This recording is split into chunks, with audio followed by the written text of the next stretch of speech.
attack, what do we do? We're living in a political culture that most people find really frustrating. I don't want to live in a country where I'm a second or third class citizen because of who I choose to love. This election season, I'm not looking for a hero. Democracies are big, they're loud, they're not intended to be polite. Why does he find the founding of America awful? He can try to scare, he can try to fearmonger you. Tony Evers in Madison with his woke liberal cronies. My opponent is radical. America's at a crossroads right now. This is a News 3 Now special report. Campaign 2022, Battleground, Wisconsin. Just days to go now in several razor-thin midterm races. Welcome to another edition of Battleground, Wisconsin. I'm Eric Franke. And I'm Naomi Coles. Over the next hour, we dive deep into the issues that matter and talk to the people, you, our viewers, who will decide Wisconsin's political future. We are 60 hours away from polls opening at 7 a.m. on Election Day, but voting has been underway for weeks, with the state reporting more than 500,000 absentee ballots returned as of Thursday morning.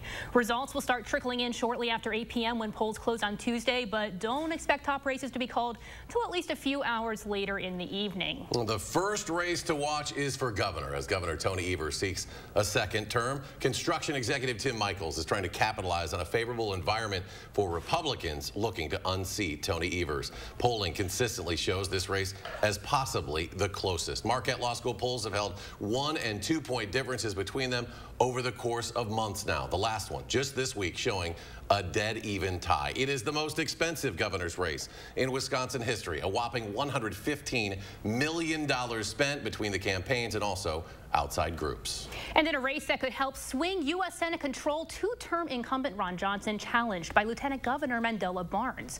Polls have jumped around, at times showing them close, others giving Johnson a several-point lead. Now that lead shrunk to 2 points in the latest Marquette poll this week.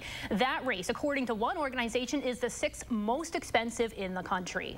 You'll also be selecting the state's next Attorney General. Fond du Lac District Attorney Eric Toney taking on incumbent Democrat Josh Kaul. Now a race we don't talk about a lot. That would be Secretary of State. That role has largely been left with little election responsibility, but Republicans want to change that if Amy Loudenbeck beats longtime incumbent Democrat Doug LaFollette. And finally, the lesser-known story of the state legislature as Republicans try to find their way to a veto-proof supermajority. That is later this hour. These top-line races have one thread in common. Polling shows none of the main candidates are popular. It's no secret the whole country is deeply divided. And it's here more than many other states where every vote counts as races balance on a razor's edge.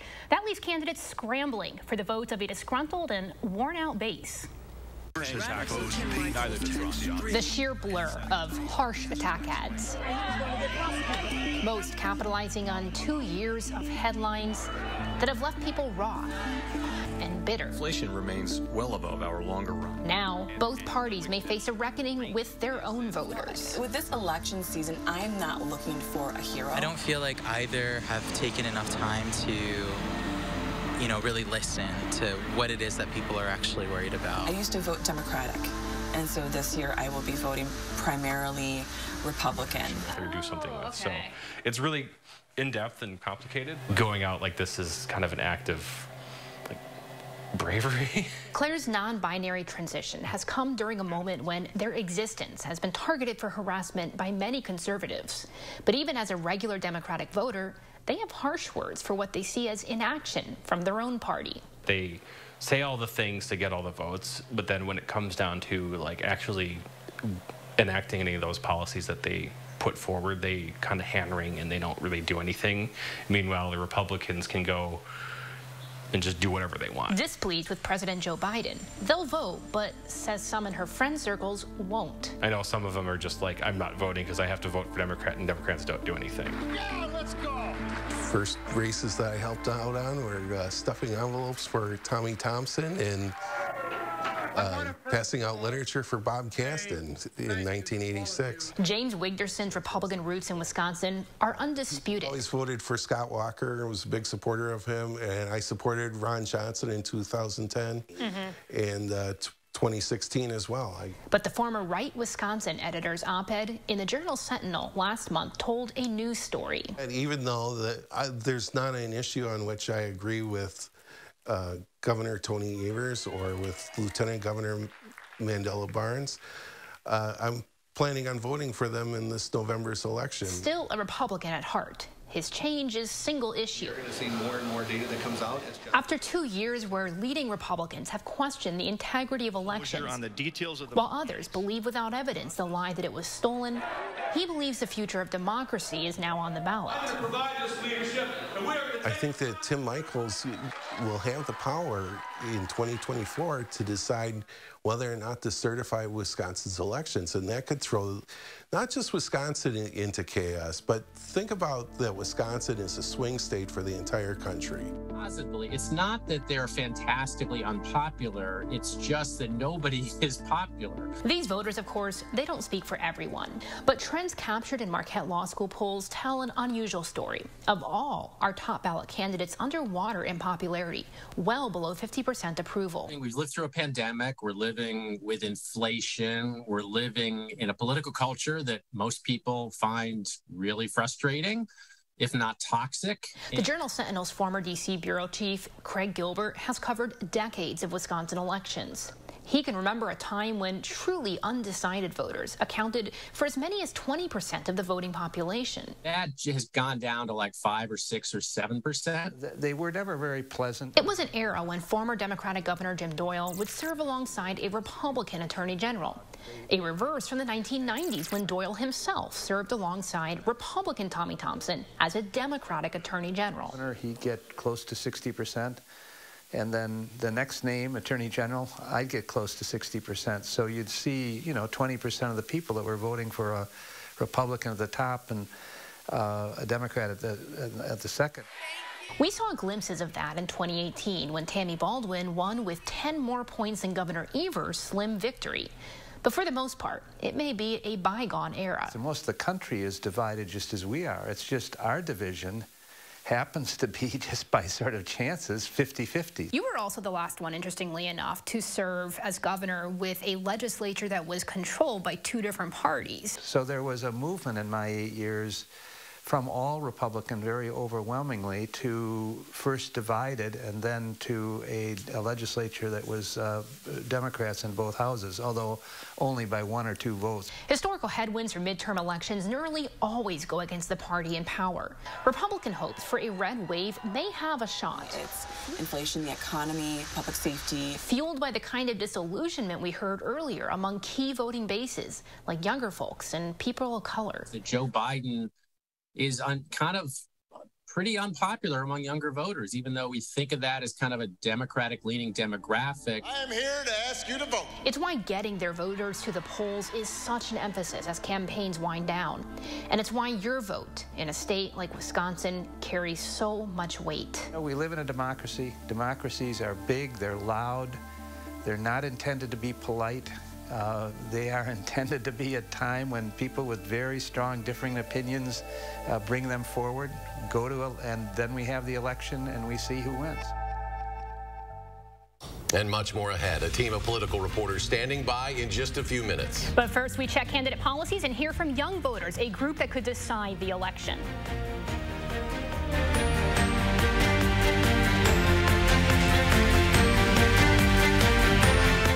Hi, this is Lisa from 4Imprint. Yes. I'd like 50 welcome wows, 300 customer I love it, and 200 team member oh yes. Certainly. You know we got some brand new woohoo! Dial up the wow factor with promotional products from 4Imprint. We specialize in awesome items that are certain to awe and guaranteed to deliver some ooh yes. From apparel, backpacks, drinkware to high-tech items. Wow. I love it. Woohoo! Go to 4imprint.com and find some wow now. 4Imprint, for certain. With Choice Hotels, there's always a reason to book it. Whatever your reason, save 20% when you stay 2 or more nights at participating locations. Book direct at choicehotels.com. Terms and conditions apply. Do you have an idea for an invention, but you don't know what to do next? Call InventHelp. They've been helping inventors for 35 years. InventHelp has helped over 10,000 inventors get patents. You can meet with an InventHelp representative who'll keep your idea confidential and explain their invention process step by step. And InventHelp's databank includes over 9,000 companies who have agreed to review new ideas. Take action and get the help you need from InventHelp. 800-550-5543. Why do dermatologists worldwide recommend La Roche-Posay? Effective skincare like La Roche-Posay Double Repair Face Moisturizer delivers double action to help repair skin's barrier and provide 48-hour hydration for healthy-looking skin. La Roche-Posay. Follow your cravings to this month's Madison Magazine for local snacks that hit the spot. Meet the entrepreneurial winners of this year's Amy Awards and look through the lens of Ho-Chunk photographer Tom Jones. Madison Magazine online and on newsstands now. Want to know right now what the weather will be like tomorrow? Download the First Warn Weather app and you'll get my customized forecast for tonight and tomorrow. The First Warn Weather app. Get it now. Powered by News 3 Now.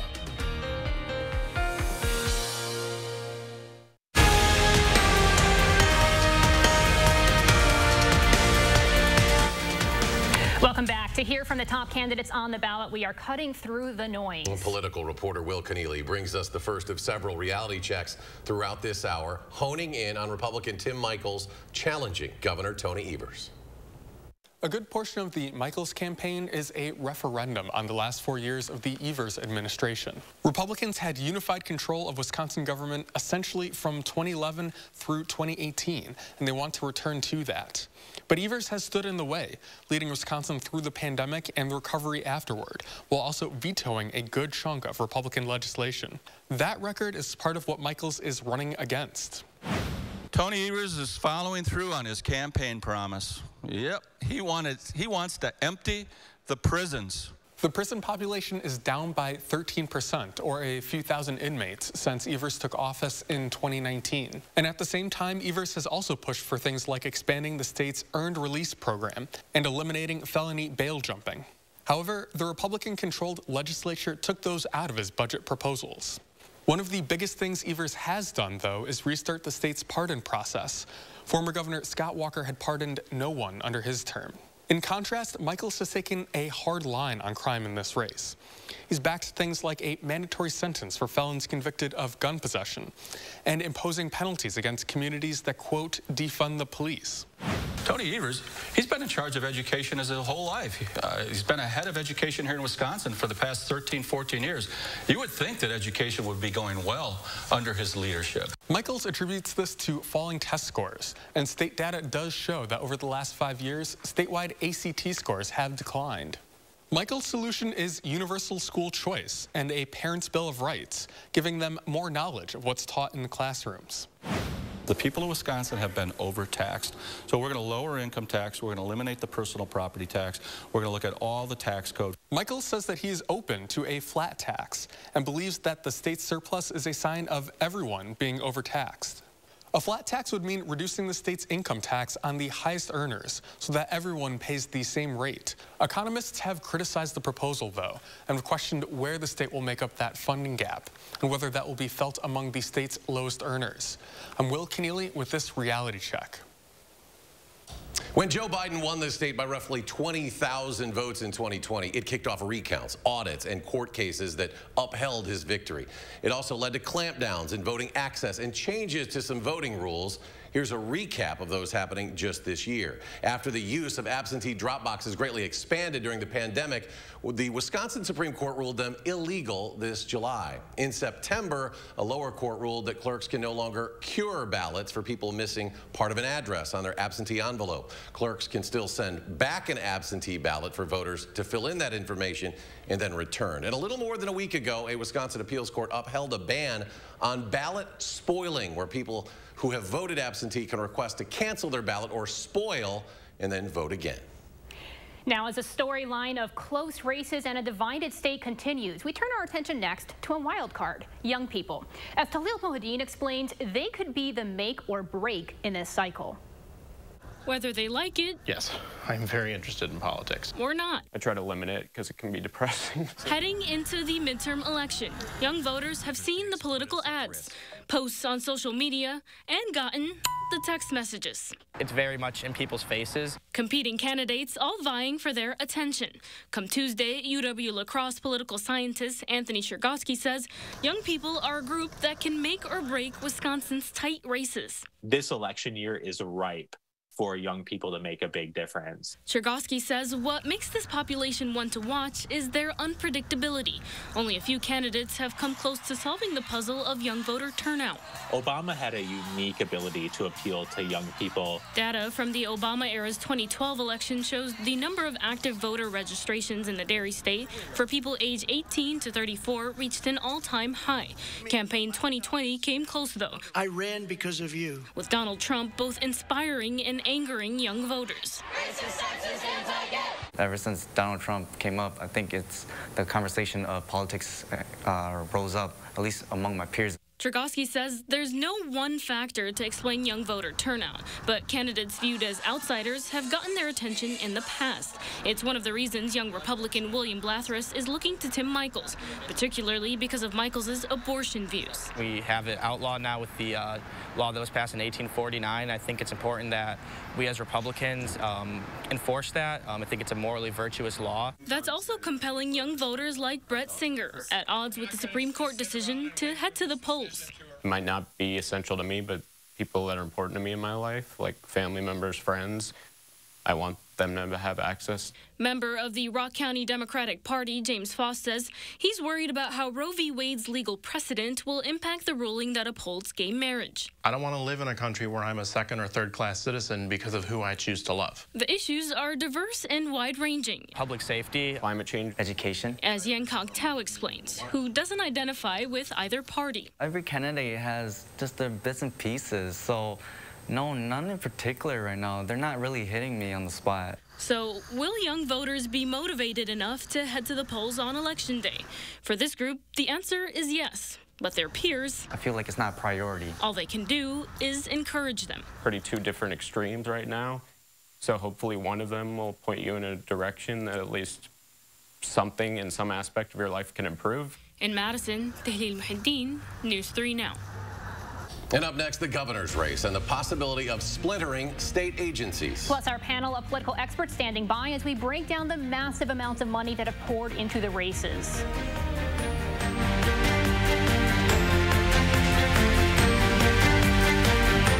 Oh my gosh. Wow. Who am I? Wow, is that really me?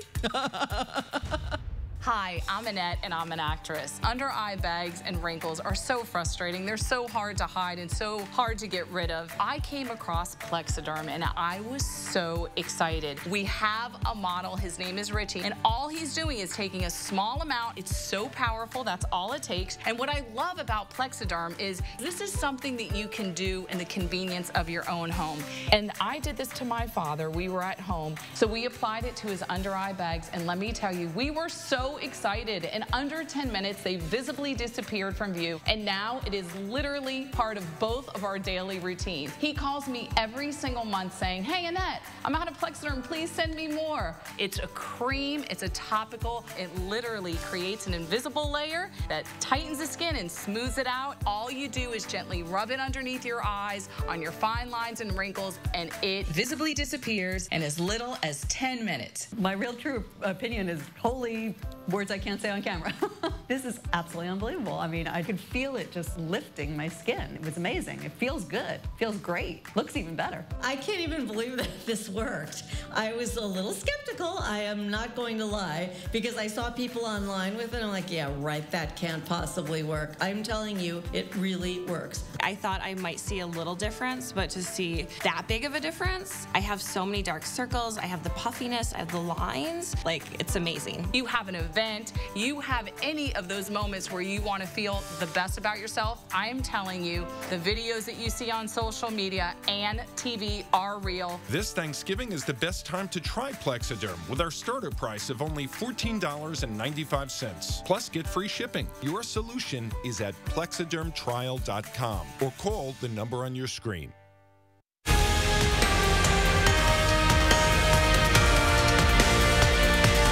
Welcome back. In our next reality check of this special, we turn the spotlight to Governor Evers. What has he finished in the last 4 years? Political reporter Will Keneally breaks it down. So Evers makes essentially two cases for voters to give him a second term. He's running both on his record of the last 4 years, but also on his role as a stopgap between Republicans in the legislature and the policies that they want to enact. A clear picture of this is abortion.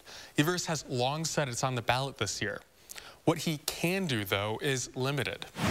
I will provide clemency to any physician that is charged under that law. This is true. Evers does have discretion in this area and could provide pardons to doctors convicted under the state's ban. Republicans have said that they would be open to adding certain exceptions to the state ban, but Evers would likely have to work with them to pass that legislation. Evers has said, however, he would veto a bill that adds exceptions, but that doesn't remove the ban outright. And Evers is also running on his own record. We have a good surplus in our state budget that we're hoping to spend some of that on public schools and, frankly, our municipalities. And it's true that the state has a $4.3 billion budget surplus as of earlier this year, and Evers does want to spend more of it on schools. He's called a special legislative session on school funding and steered federal pandemic aid towards schools. Evers has also called for an increase to what's called shared revenue. That's funding that the state gives to municipalities. He's increased shared revenue in each of his 2-year budget drafts, but Republicans signed off on smaller increases than he wanted. And Evers has been highly critical of a plan by Michaels to split up the Department of Natural Resources. DNR is doing a great job, and kind of spin off the hunting part of it. That's one of their strengths, and so I see that as just creating more bureaucracy. It's nonsensical. It's another indication of how little he knows about state government. While Evers would keep the DNR intact, Michaels says that he believes it could function better. He says the department has been slow in handling environmental regulatory permits for people and businesses. And Michaels has suggested a similar review for all state agencies. I'm Will Keneally with this reality check. Our next panelists have covered politics in Wisconsin for a combined several decades. Here to help us put these midterms in perspective with the past, Patrick Marley of the Washington Post, Jesse Apoyan, Capitol Bureau Chief at the Cap Times, and Scott Bauer of the Associated Press. Thanks for coming in. You bet. So Jesse and Scott particularly, you have been on the campaign trail for I don't know how many stops at this point. You guys are in the thick of it. Jesse, any stories standing out to you, any lessons learned? You know, I think with Democrats kind of going into the headwinds, probably the best thing that could have happened for them was for former President Barack Obama to come to Milwaukee. You know, he's done that toward the end of the cycle of the last, this is the third midterm election he's done this. In 2014, it didn't work out so well for Democrats. In 2018, it did. So we'll see if that's, you know, enough to push him across the finish line. But it definitely was, I think, the most energized I'd seen those candidates and their supporters in a while. Scott, what do you think? Sometimes, I mean, we have these former big names come in and doesn't always have the impact, as you mentioned, that, you know, perhaps could be wished. Do you think this is what gets that Milwaukee turnout we need? I mean, it won't hurt Democrats, certainly, right? But I mean, I think the thing that's striking to me about who's come in is more about who hasn't. We haven't seen President Biden and we haven't seen former President Trump. The two biggest names, arguably, on both sides. Obviously, Trump endorsed Tim Michaels and did a rally for him in August right before the primary, but he has not been back, and he's not scheduled to be back. So that is interesting to me. Patrick, you were most recently at the Journal-Sentinel. You've recently made the hop to the Washington Post, which is a bit of a different way to cover politics in Wisconsin. What's that been like? Oh, well, I mean, you try to look for trends that are happening across the states, and there's a lot of similarities between these, you know, the Senate race and the governor's race here. What I've been focusing on a lot is what kind of changes to election laws could be coming, and, you know, the landscape will change a lot if Tim Michaels wins the governor's race, just like if Carrie Lake wins in Arizona. Absolutely. Now, Patrick and Scott, particularly, your roots in Wisconsin covering politics goes back quite a ways, back to the early thousands, even the Jim Doyle era, end of the Jim Doyle era, like we were just talking about a bit earlier in the special. What's the difference between now and then? I know that's such a massive question, right? The way politics have changed. I had more hair back then. Well, Patrick can speak to this too. Well, go ahead. Well, one thing I'd say is there's a lot of parallels between the first half of Jim Doyle's first term I guess, all of his first term and Tony Evers' term, because the Republicans controlled the legislature by very large margins back then as well. And Doyle, I mean, he was clashing constantly with Republican leaders. They did find occasions where they could forge ahead and maybe they made more deals. Now that doesn't seem to be in the offing. Like, politics has become so divided that the two sides hardly talk to each other. Also, I think Republican lawmakers were not as skilled at how they structured a budget, and so Doyle was able to make some very significant changes through budget vetoes to his advantage. Yeah, I would agree. And, you know, it's not like back then everybody got along and everything was great and perfect and all of that. It was certainly a bitter partisan environment, but it just wasn't as weaponized, I feel like, as it is now. And especially the past 4 years, where compromise has been almost like a dirty word in the State House. Absolutely. When putting this midterm in context with just even more recent previous midterms, Jesse, what do we take away from this? I mean, it always feels like we come to every race saying, oh, this is the most important, you know, and then the next one is also the most important. What do you think? Yeah, I mean, we have a lot of cliches that exist for a reason, right? It all comes down to turnout. That's, you know, we say that every year too, and it's always true. But yeah, I mean, what happens in this election will certainly shape, you know, the political environment of the state for a long time to come. You know, if Republicans do get a supermajority and Evers wins, or if Michaels wins, either way, there's a lot more that they can do. We can see a lot more conservative policies coming through, as opposed to, you know, 4 more years of this kind of gridlock that we've been experiencing. I referenced this at the top of the show, but we recently just passed the threshold of most expensive governor's race in Wisconsin in history. It feels like this record gets broken now every round, but I mean, this is $114, $150 million. It's just a massive amount of money. Patrick, I mean, is this normal nationwide? Where do we compare with perhaps other governor races? Well, I mean, I think every election cycle does break records. I mean, it's sort of like there's just regular inflation, and then there's campaign inflation, and just more and more money gets pumped into the system. You're seeing this across the country in terms of, you know, massive amounts of spending. It does reach a saturation point. I mean, these ads have an effect. There's more micro-targeting, which is, you know, you can get more bang for your buck when you're going on Facebook or Instagram or whatever. But, you know, I think at a certain point people just get exhausted with getting hit all the time with this stuff. Text messages. We're hearing a lot of that exhaustion just from viewers in general. Scott, who are the big funders? Who's pouring the money in the campaign? How do we compare who's spending now versus, say, who was spending in 2018, 2016? Yeah, I think you see a lot more of the dark money coming in, these groups that don't have to report, you know, where the money is coming from. And so that's harder to track. People will see ads and they'll look like maybe they're coming from a campaign, but they're actually not. They're coming from one of these groups that are advocating for one side or the other. And the money is just, that $115 million isn't even complete. I mean, that was as of last week, and we still have, you know, a massive amount coming in through the end here. So, you know, the money is definitely coming from all quarters because our races are so close, right? And they're so consequential. So it's not a surprise that there's a ton of money being spent, but the dollar amount is shocking when you look at it. I want to touch on a headline that just broke this week on Thursday, where we saw a high-up election official in Milwaukee now potentially may face charges after she's accused of sending military ballots to a Republican state official. Put this in context of what we may be facing in this election and post-election in terms of continued election doubt. Jesse, I'll start with you, but I want you all to weigh in. Sure, and I think Patrick's been covering this maybe a little bit more closely than I have, but you know, we're seeing doubts raised about the system by folks who are committing crimes to prove that those crimes can be committed.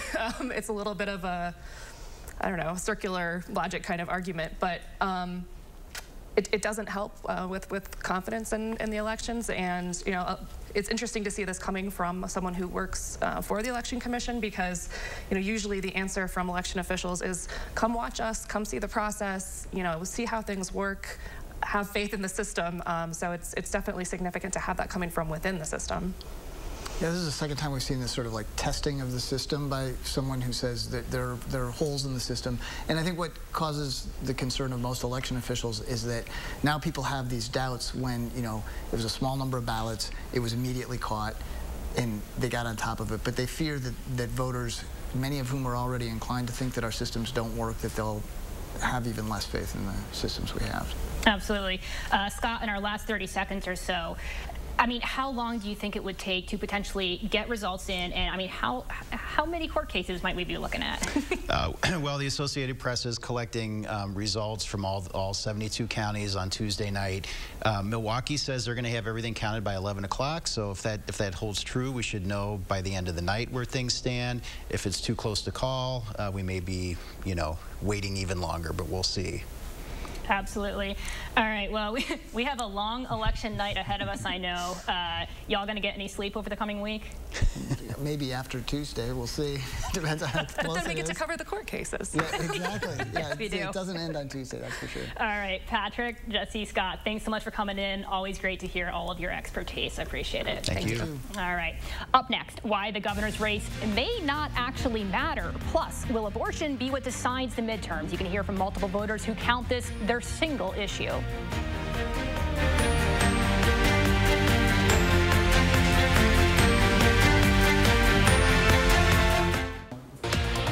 Tonight on News 3 Now at 10, as nearly 40 million votes have already been cast ahead of Tuesday's election, we'll take a look at the key states that could decide the power of Congress. Plus, your first warn forecast coming up tonight at 10.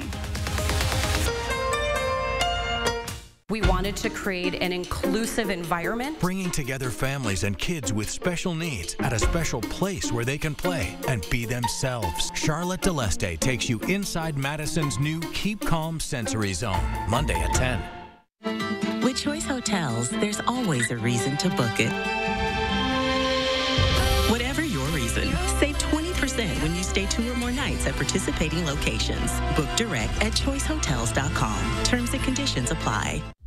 Why do dermatologists worldwide recommend La Roche-Posay? Effective skincare like La Roche-Posay Double Repair Face Moisturizer delivers double action to help repair skin's barrier and provide 48-hour hydration for healthy-looking skin. La Roche-Posay. Non-attorney spokesperson. This is a paid advertisement for legal services sponsored by Nightline Legal. Cases assigned on a random basis to participating law firms. If you or a loved one were stationed at Marine Corps Base Camp Lejeune between 1953 and 1987 and were later diagnosed with cancer, Parkinson's disease, or other serious health effects, call right now. You may be entitled to financial compensation. Call right now to find out if you qualify. Call 1-800-336-0524. 1-800-336-0524. Sleep Life got you down? For a price that won't keep you up at night, Denver Mattress has you covered. And during the Veterans Day sale, check out the budget-friendly Summit Firm. Easy on the wallet for only $279.99. Shop our Buena Vista lineup starting at just $449.99. Or purchase any Tempur-Pedic and get a free $300 gift. Plus 4 years no-interest financing and free shipping right to your door. Say goodbye to sleepless nights and shop Denver Mattress today. The easiest way to get the right mattress.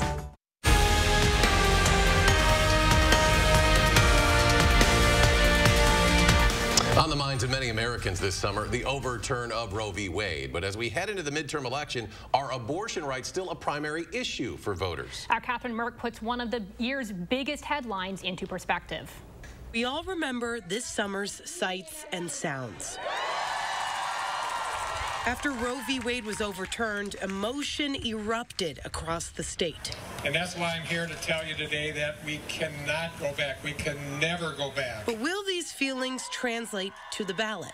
The most important issue to me in this election is the overturn of Roe v. Wade, the Dobbs decision. For Philosophy Walker, the Supreme Court's ruling hit close to home. My husband and I have one child. He's 6, and we had been talking about whether we should have a second child. We don't feel comfortable going ahead and having any more children if we won't have the ability to make decisions about my pregnancy. That sentiment is countered by what conservatives call the rights of the unborn. I do see protection of human life from conception to natural death as the key issue for me as a voter. For Elizabeth Durack, abortion is also her big issue, but from another angle. I'm voting pro-life because I want to vote for families to make a choice to love their smallest members. These two perspectives represent just a portion of the complicated feelings surrounding abortion for women. Well, abortion is different from basically every other issue in American politics in that there are some people who are focused on it to the exclusion of all other issues. Barry Burden is a professor of political science at the University of Wisconsin. So even before the Supreme Court's decision this spring, there were voters who cared only about abortion, both pro-choice and pro-life. We are following breaking news out of Washington, D.C. The U.S. Supreme Court has overturned Roe v. Wade. He says what might have seemed like a big issue this summer might change when it comes to the polls in November. But in the last few weeks, I think we've seen a shift away from that. There's less attention being paid to abortion as an issue and more of a focus on inflation and crime. As time goes on, Burden says some may have forgotten about this past summer's events. How far will they go? Extremist right-wing politicians are trying to pass a permanent ban on abortions. But the Democrats hope to keep that passion kindled. Burden says talking about these issues varies for both sides. Public in every survey, both in Wisconsin and nationally, is predominantly pro-choice. So it's a bit of a difficulty for Republicans to sort of explain their position. They would rather talk about other issues that work to their advantage. But Democrats, I think, really sense an opportunity to raise abortion as an issue because they are on the winning side of that issue in terms of where most of the public is.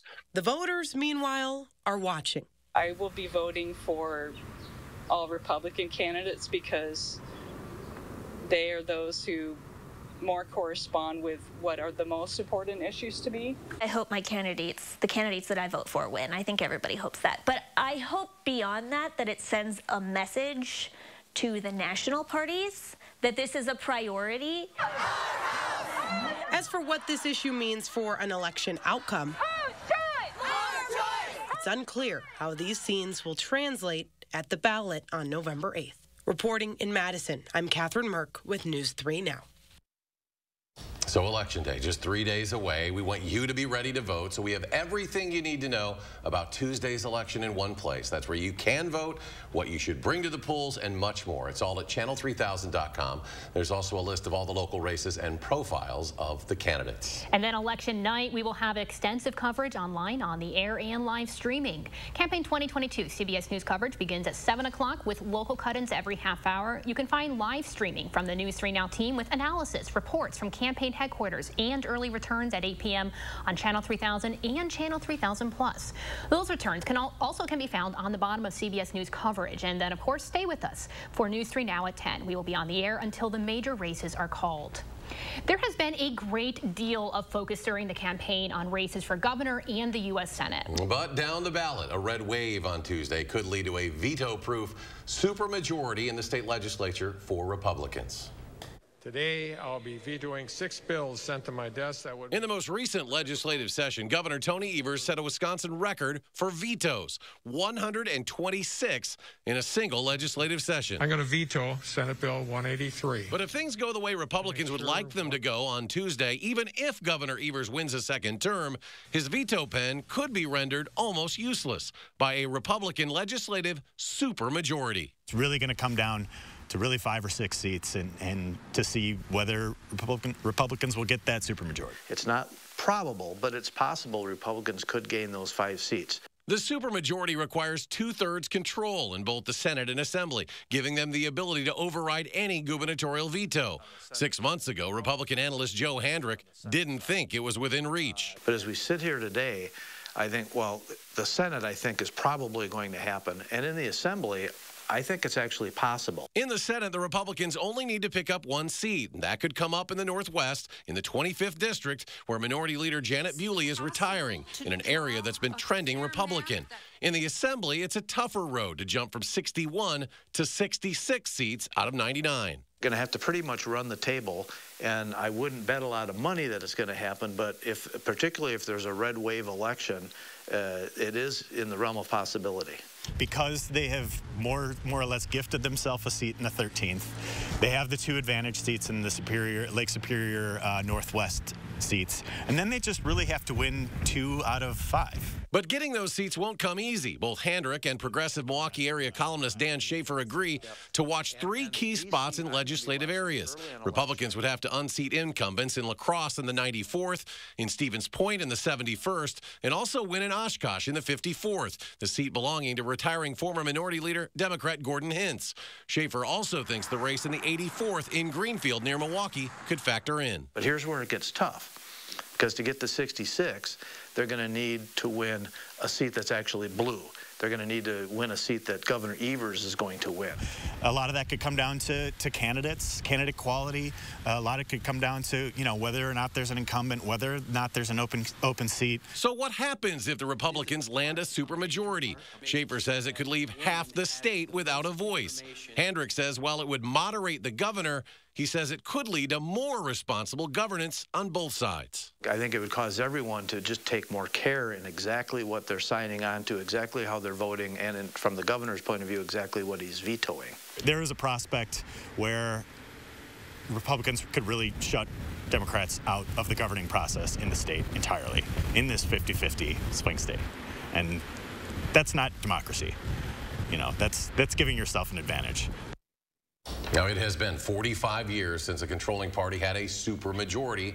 That was the Democrats back in 1977. A veto hasn't been overridden since 1985. Political reporter Will Keneally joins us once again, this time to break down the Senate race. First up, Lieutenant Governor Mandela Barnes. In the race for U.S. Senate, Wisconsin is a crucial state for Democrats either hoping to expand or retain their majority in the U.S. Senate. And Lieutenant Governor Mandela Barnes is carrying that torch, hoping to unseat incumbent Ron Johnson. And while Senator Johnson tries to divide us and he tries to distract from the fact that he supported a national abortion ban, he supported a national abortion ban with no exceptions for rape, incest, or the life of the mother. Barnes here is referring to a personhood bill that Johnson co-sponsored that would grant the right to life at the moment of an embryo's fertilization without exceptions. Johnson has also supported federal 20-week abortion bans, but those have had some exceptions. Barnes' stance on abortion is in line with most Democrats. He says he wants to codify Roe v. Wade federally if he's in the U.S. Senate, but he wants to distinguish himself against Ron Johnson over the issue of Social Security. We're talking about the retirement savings that is a lifeline for people. And to put it on the chopping block, to put it in jeopardy, to put it, up to, whatever the politics of the day are, Ron Johnson could not be concerned about the lives of our retired community. This criticism of Johnson goes back to a plan he floated earlier this year. It would take Medicare and Social Security out of the mandatory spending budget and place it in the discretionary budget, meaning the funding could come based on an annual decision. Barnes says he would support Social Security by rejecting any proposal to raise the retirement age. And on Medicare, he wants to lower the eligibility age to 50. For a tax, Barnes is often criticized on the issues of crime and cash bail. And this comes in the wake of the Waukesha parade tragedy. Now, under my plan, the perpetrator wouldn't have been able to get out if he paid $1,000 or $100,000. This is about keeping people safe by making sure that those who are likely to offend and cause harm do not get to buy their way out of jail. Cash bail in Wisconsin is used to guarantee a defendant appears in court.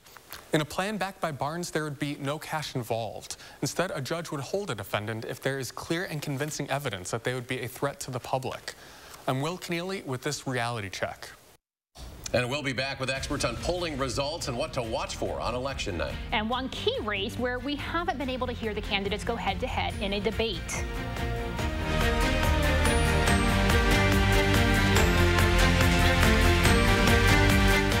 Before you cast your vote on Tuesday, log on to channel3000.com for comprehensive information on voting, candidate reality checks, and what's on the ballot. Get the facts and information you need before you head to the polls. News 3 Now, your election headquarters. When the hands that do the fixing need fixing. When the hands that do the caring need caring. That's a job for O'Keeffe's Working Hands. It's America's #1 selling hand cream and guaranteed relief for extremely dry, cracked hands. Also available in O'Keeffe's for healthy feet. Non-attorney spokesperson. This is a paid advertisement for legal services sponsored by Nightline Legal. Cases assigned on a random basis to participating law firms. Attention all women who have been diagnosed with ovarian cancer. If you or a loved one used talcum powder for routine feminine hygiene and later suffered from ovarian cancer, call right now. You may be entitled to financial compensation. The use of talc-based powders has been linked to ovarian cancer. Call right now. Call 1-800-982-8758. What's the matter, hon? There's nothing to do. You should check out Ho Chunk Game in Madison, home with a 95% average payout. And with so many slot machines, there's a game for every kind of player. They're right, honey. And with new promotions and reward club perks all the time, there are more ways to win than ever before. Find your fun and visit Ho Chunk Gaming Madison today. Ho Chunk Gaming Madison. Now, what is happening? Think crime is bad now? Mandela Barnes would make it worse. Barnes would eliminate cash bail even after the Waukesha Christmas parade attack, supports amnesty and sanctuary cities for illegals, and had worked for a radical group that wants to defund the police. Barnes has a long record of smearing police while spending your tax dollars on security for himself. Mandela Barnes, wrong on crime, dangerous for Wisconsin. Senate Leadership Fund is responsible for the content of this advertising.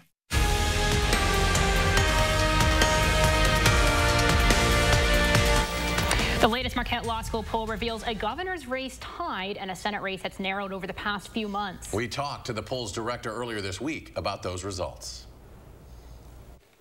And we are joined by the director of the Marquette Law School poll, Professor Charles Franklin. Charles, great to have you here. Thanks. I know it's been another busy stretch for you. This is your final poll before Election Day, of course, and boy, it's as tight as ever. It is. It's tightened in both races. One of the things we've seen with the governor's race is it's always been tight, and there's been relatively little variation, but it's gone from a 4-point Evers lead to a 3-point to a 1-point to now a dead tie. It's really similar to 2018, 4 years ago, where there Scott Walker had a small lead early that tightened and tightened, and that poll too was tied in the last poll. Evers, of course, won by 1.1 percentage points, so very similar that way. Voters have made up their mind. They've gotten energized.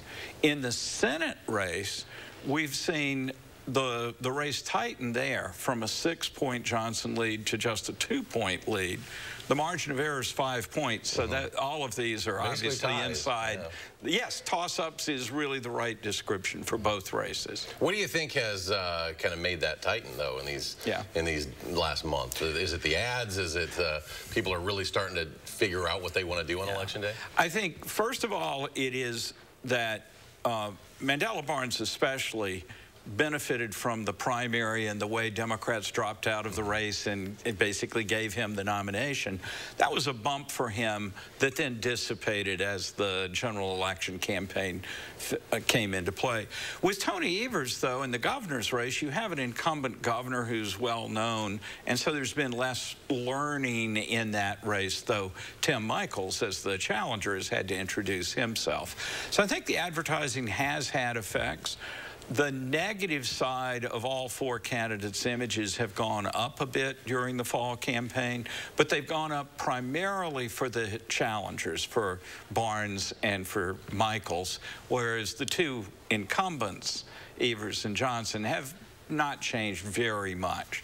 So a lot of people have been introduced to the two challengers, but mostly they've taken away negative impressions rather than positive ones. And the party affiliation, people have really they're bonding close to their party and their candidate right now as well.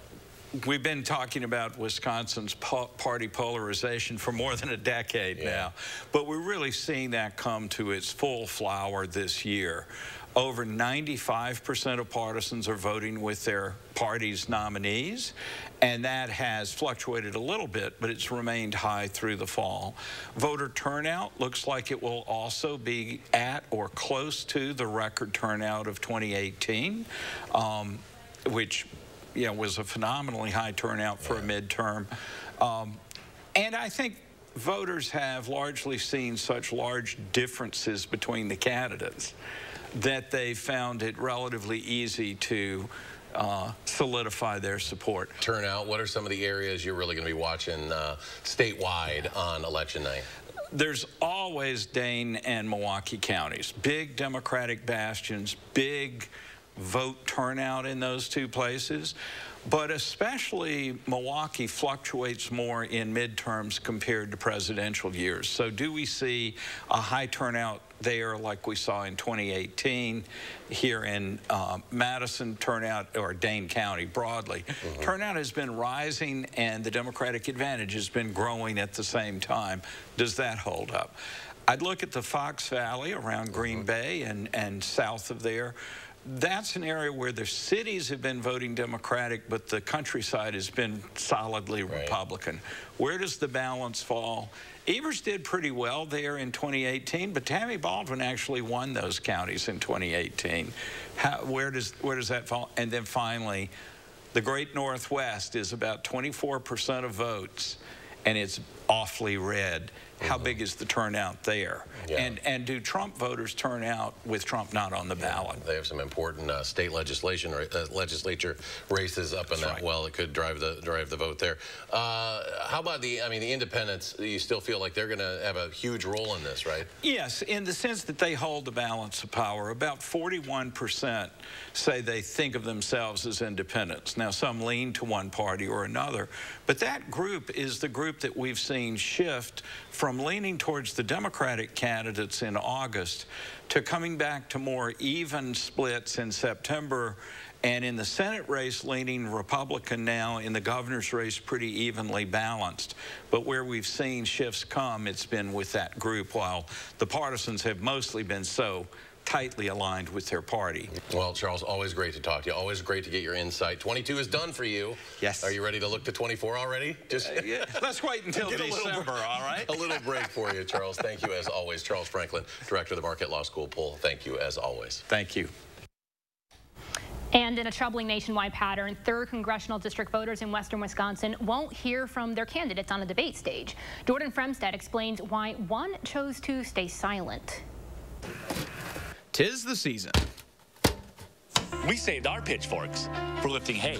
A familiar cadence echoes over the airwaves. He never had a job outside of politics. Election attack ads inundate our lives. What the path? It's kind of interesting. I'm Derek Van Orden, and I approve this message. You have to take each one with a grain of salt. Seriously? What the path? They pronounced my name right. I give them credit for that. Wisconsin's 3rd Congressional District became an open seat after Ron Kine called it a career. We have a broken political system today. After 25 years. What's going on in Washington makes a big difference. Candidates normally take their platform to a professional environment where journalists get to ask them real questions. It gives people an authentic perspective of the people who might represent them in their district. However, one of those candidates won't debate. No, absolutely not. Yeah, it's too bad. Republican candidate Derek Van Orden declined Democrat Brad Pfaff's challenge to a debate. Candidates don't always want everybody to know exactly where they stand on issues. Van Orden also turned down a candidate interview with Leader Ethics. Really pleased to introduce Brad Pfaff. 4 or 5 times they tried to contact Van Orden, never got a response. Political analyst Joe Heim would know. He serves on the board. Van Orden's sizable lead in likely voter polls, Heim says, could explain Van Orden's silence. And if your candidate is well ahead, why gamble and do a debate? Nationwide, candidates of both parties are pulling away from the traditional debate platform. In this year's top 5 Senate races, there's been only 6 debates, compared to 17 in 2010. Republican Carrie Lake, running for governor in Arizona, is blasting her Democratic opponent for doing the same. I would love it if she would show up, because I think there's a lot of important issues that the people of Arizona need to hear about. However, Van Orden's social media offers plenty of words. Or it might be the 9.1% inflation. He holds town hall events where his supporters ask the questions. Federal government needs to be cheerleaders for the police department. They may or may not ask the right questions, to be blunt. This leaves out other issues. I wasn't part of an armed insurrection on January 6th. And you'd like to hear it from the person's mouth exactly how they explain it. Heim would like to know more about Pfaff's life. I'd like to know a little bit more about his background before he entered politics. Just like a job interview. They had to share kind of a vision of how they see themselves in the role that they're applying for. Voters will have to rely on their own knowledge. They're the losers. That's the sad part of it. We don't know enough about the candidates without having things like debates. How can voters trust their representation in Washington? You are not a dictator. You're one of 535 people. When half of their neighbors' questions are ignored. I think debates provide a service for people. For News 3 Now, I'm Jordan Fremstad. Jordan reached out to the Van Orden campaign multiple times for comment. He did not get a response. After the break, he is running on his record, but also on what he claims his opponent won't do. Senator Ron Johnson in our final reality check.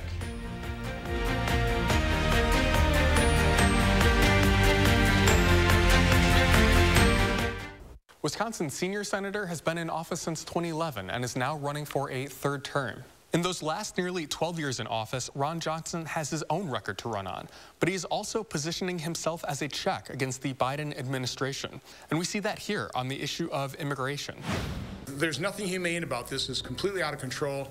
We know how to fix it, but unfortunately the Biden administration won't even acknowledge it as a problem. Johnson has pushed the current administration to be tougher on the border and to do more to discourage migrants from trying to cross into the U.S. He said that contributes to things like human trafficking at the border.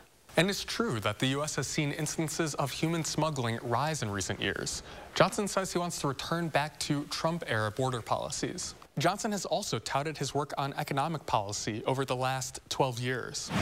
My tax cut for more than 20 million tax filers helped small business compete against the big guys and survive the pandemic. Johnson touts a plan he helped pass in 2017. The plan largely got an additional tax break for pass-through businesses. That tax break would apply to most businesses in the country, but Democrats say it largely benefited Johnson's political donors. While that's true, Johnson says that's mostly just a coincidence, that those donors are part of the larger group of business owners that benefited from the tax break. Johnson also separates himself from his challenger, Mandela Barnes. The first thing you do is you support law enforcement. And unfortunately, the lieutenant governor has not done that. He has a record of wanting to defund the police. It's true that Barnes has pushed for significant changes to police, but he's not outright called for the defunding of police. He's pushed for some more funding for police in terms of training or supporting other types of first responders, like social workers. For his part, Johnson says he rejects the calls to defund police and says that he will fight to support police. I'm Will Keneally with this reality check. Thank you for joining us for this News 3 Now Campaign 2022 Battleground Wisconsin Election Special. Make sure your voice is heard on Election Day. Again, the polls open at 7 a.m. Tuesday. Stay with News 3 Now and channel3000.com for the latest election news and, of course, the results as the votes are tallied on Tuesday. Have a great weekend.